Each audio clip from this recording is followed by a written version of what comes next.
Cette semaine, au Parlement européen à Strasbourg, nous avons beaucoup parlé des Gilets jaunes. Ce mouvement des Gilets jaunes qui a émergé en France est en réalité un mouvement qui dépasse nos frontières et ces interpellations font écho avec des enjeux résolument européens. L'urgence sociale, l'urgence fiscale et l'urgence climatique. En effet, alors que le Parlement européen a récemment adopté le paquet climat pour fixer des objectifs de 30% d'énergie renouvelable d'ici 2030 et que la Commission européenne a adopté sa feuille de route pour aller vers une économie zéro carbone en 2050, en France, le mouvement des Gilets jaunes a montré que nous ne devions plus penser la transition écologique sans traiter les questions de la justice sociale et de la justice fiscale.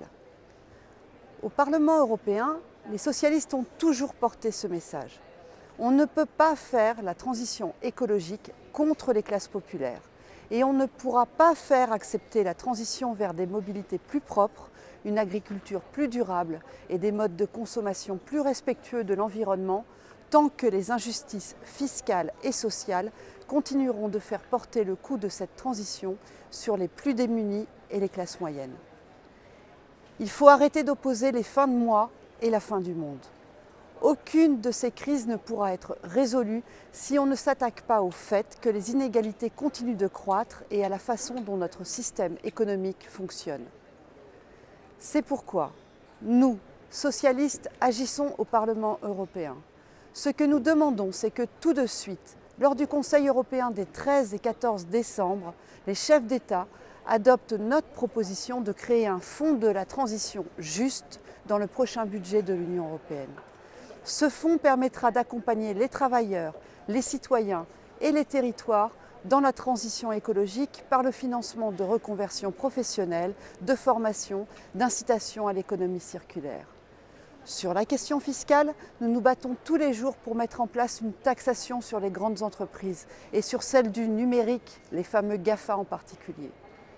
Le 3 décembre, nous avons adopté un rapport législatif en commission des finances du Parlement européen pour mettre en place une telle taxe. La balle est maintenant dans le camp des gouvernements qui doivent prendre leurs responsabilités pour passer aux actes. On ne peut plus supporter l'optimisation fiscale qui se transforme en fraude fiscale et permet aux multinationales d'échapper à l'impôt. Enfin, parce que la crise des Gilets jaunes, c'est aussi une crise politique et institutionnelle, nous défendons une réforme profonde de la gouvernance européenne qui devrait être bâtie sur la base d'un nouveau pacte du développement durable à la place du pacte budgétaire.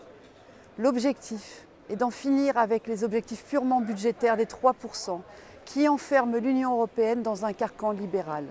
Il faut des objectifs sociaux et environnementaux et plus seulement des indicateurs budgétaires.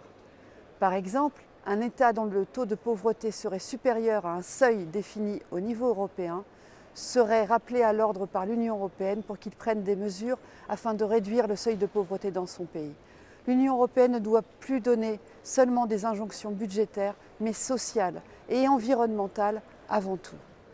La crise sociale qu'incarnent ces femmes et ces hommes revêtant des gilets jaunes, ou l'urgence de concilier transition écologique avec justice sociale et justice fiscale, c'est un enjeu éminemment européen pour lequel je me suis toujours battue et continuerai de m'engager ici au Parlement européen.